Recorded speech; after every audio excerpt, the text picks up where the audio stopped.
everyone, welcome to Business Nurkies. Today we are here with a young entrepreneur with a new idea, an idea that needs to be bloomed, an idea that will cater to lives of many. Come, let's know about her and her business prospect.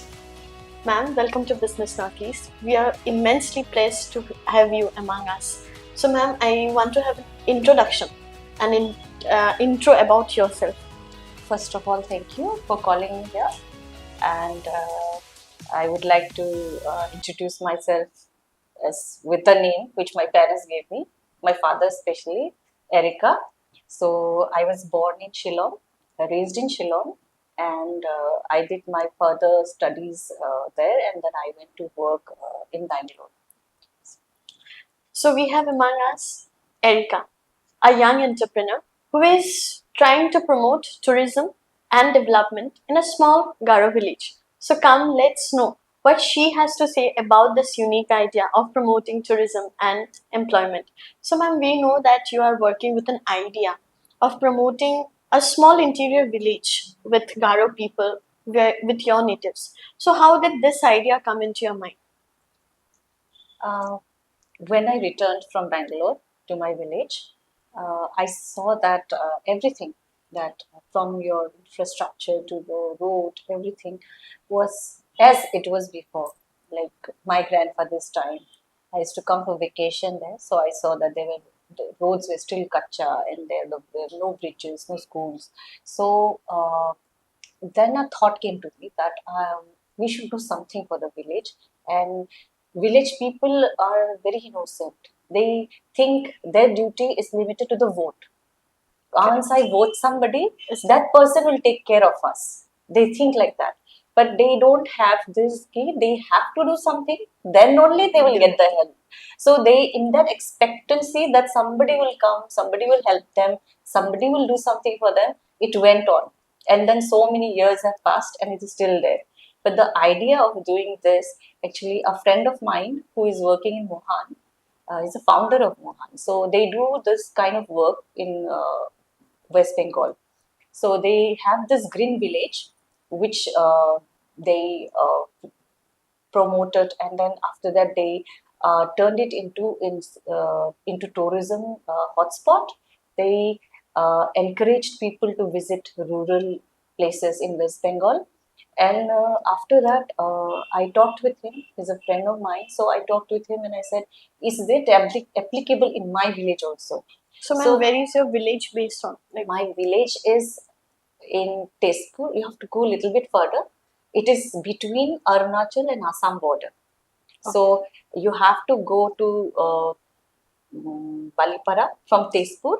Then you have a place called Chadwar. From Chadwar, you have to go again another 10 kilometers. Then you will get our village, which is after crossing a river, you will get our village, which is near the hillside, just below the hill. So it's a very small Garo village with 54 families, and I think around 25 to 24 borough families. But it is surrounded by the other borough villages. So it is like in the middle of all those villages, like right next to the hill and covered by all that. So the festival, when it was being like in the process, it is like we will have it.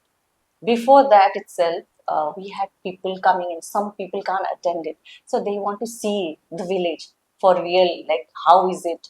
Is it like the way it's shown in the pictures? Is it like the way she talks about it? I'm the one who is always talking about it. So they all wanted to see. So in that way, slowly, slowly, from before the festival, from the month of August, we had the guests coming in. Like they come, they stay somewhere else because remote place you have this basic sanitary facilities. Correct. Very basic, simple. So and Western people they have. Correct. Yes, A the luxury West. place. So for them it was difficult. So they stay in hotels which provide them with their needs, and then they just come to visit. They visit and all that. So so we have this people coming in slowly, slowly from first we had the first guest which we had was from Turkey. So she came in all the way from Turkey. Then she came with the Mohan team. She went to West Bengal. Then I think they went to Arunachal, and then they came to our village. and she was very, very happy. After that, it was like inflow of outside guests. So So most, near about how many guests or how many numbers of international participants participated or the guests that you have attended? I think Approx. around 50 to 60 so far. So, and otherwise also they just keep coming now and then. So we even have now the Assam Valley School, which is in Balipara. I think you are aware of it or not. It's an ICSE school. Oh. That's the only ICSE school Tesco side. So the patrons of that school from UK, they had come. I was not here in the village that time. It is like I was very worried because they will be able to take care of the communicate. Communication was not there, it seems. It was only my father who was talking to them, but my father can't travel anywhere but walk around the village and all that. So the children only did, the girls who were at home. So the girls, few of them danced for them, few of them took them for walk around the village, and the communication, the English. So they talk and they just nod their head, it seems, because they don't know. So they do it action and they spoke that way, and it touched them so much. They were so much in love with the village that they even sponsored to educate the girls. Like from the village, they were like, we will educate who cannot support their family. So, ma'am, the idea of homestay that came to your mind. So the day came, festival time came, and we had people. Forget about the crowd from outside India. The people who are from Guwahati, who are from Tesco, they want to stay there. They want to feel the village. Where will you keep them? Then this came to me like, okay, when the guest comes, everyone in the village who has a spare room, even if you don't have a spare room, just give it. It doesn't matter whether your house is kacha, your pakka, whatever. Bus ek room, everybody will give. So they all worked. The girls, you should have seen. They're like, we have not cleaned our room. We have not. Everyone was so nice. They want to give guests, but they don't know that homestay thing exists. They don't know that they'll get paid for the guests staying there. And when I told them, they were like, why? Why will the guest pay us? They're coming for the festival, let them stay. I said, the guest will pay to you for you letting them stay in your house for one night or whatever. With love, whatever they'll give, you just take it. Because they want to give you some economic help, support. So this was shocking to them. I think it took them a week or a month, I don't know, to sink in. And I was like, no, you can't wait for that long. We have the festival right coming in. So you have to, people do something, give me room. So we accommodated few guests in the village to stay. And yes, in villages, we don't have attached bathroom toilet. Correct. Villages, always it will be in a distance. So that had to be adjusted. Otherwise, everybody got the accommodation. And first time, the women realized that, okay, there is something called like that house. And after the festival was over, we still had guests pouring in. And in monsoon, during those times, village people are busy with work. Some are in paddy fields, some are in the hills, some are busy with the airy worm. So we don't have place to accommodate. There's nobody who will cook for them, who will take care of them. Then it struck to me that why not I open one homestay which will be open for the guest whole year round. Yes, during festival we will have the village thing going on, the homestay system which is there now. So we will have that, but for the whole year round, I should have something so that when the guests come, I don't have this thing to say, no, we can't keep you in the village right now because nobody has a free room, nobody is there to take care. A permanent solution. It's a permanent solution. So this is why I came to this thing that I should have one homestay, so that I am a jobless person right now. So during that time, so I'm like, okay, that part I can take care of it. And I can take them to the, while they're at work only they can see, when they're rearing their airy silk, when they are weaving clothes. At that work, I can just take them and show them that this is. And if they want to go trek, they can trek with the guide, village guide, because village people mostly get their firewood during winters. During this season, monsoon season and the rest, the twigs then break, the branches fall, break, all that will dry up by winter. So winter, everybody gets firewood from the broken twigs and all that. And we also have the wildlife thing. So that's the reason during monsoon we don't do treks much because of the wildlife, but the village can be explored. And so that's the thought which give you the idea homestay of thing. homestay. It is like necessity now. Okay. So, ma'am, when you started with the idea, so you had people accommodating in your village. So, what range of revenue or what amount of revenue at that moment have you generated? The guests started coming in before the festival itself.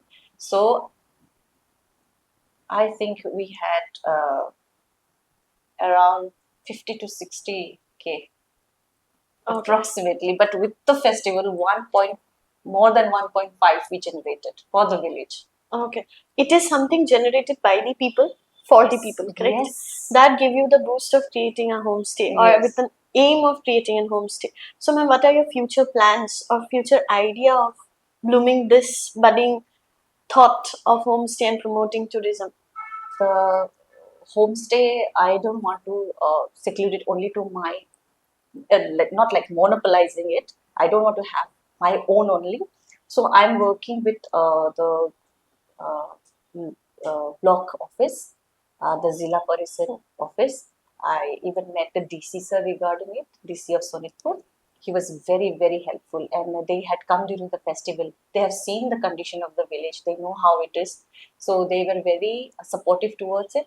So I met the Zilla Parishad head, then he forwarded me to the block office, and the block office people, they're so nice, they're like so supportive. So they since they know how we have catered to the homestay, we don't have a homestay, so they are helping us with that right now. So it's in process, so that and one child, I got her even to IIE for training in capacity building for homestay.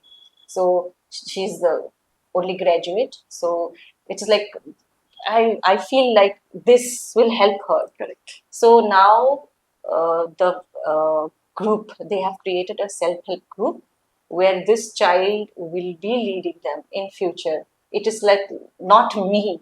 I will bring out somebody from them, among them, to lead. And she is a very shy child, but this shy child has something in it. Otherwise, why will she study when everybody has dropped off studies? Correct. She's studied to become something, and let her lead her village. Funding or help from the recognized organization or something that you have come across or you're working with or future plans that you have? So far, no. I during festival, but yes, I during festival I had NEHHDC. They supported us. They gave us funds for the festival. Then I had Unknown Planet. They supported us through media and Sprocket Science Films. Then and we have Mohan as community partner who is there in the field with us. It is not financial, but that is also a help. Correct. So we had that, and Ohen Art Studio. So they went with the crochet thing they do, and they have art, and also they went because it was the first time we did only for 2 days the festival. So they went just to see the girls, to give the girls an idea as to that there is something called crochet also, because village people don't know what is crochet. They know weaving, they know this and that, but crochet they don't know. So so far, only for the festival, during that time, I got funds from even Curtain Call Adventures. So this three, the dominant. yes, they were the ones who sponsored for the festival. With this, we come to the end of today's interactive session. An interesting idea, an interesting dream of catering, employment, tourism, and promoting diversity. Thank you so much, ma'am, for having with us and giving your precious time. Thank you so much. Thank you so much for calling me here. And I love talking with you and sharing what I went through and what we are about to do. Okay. So we have this festival again in November 8th, 9th, and 10th this year. So I invite you and your team to please try and come. We will try to be there. Thank you so much, ma'am. Thank you. Keep watching Business Northeast.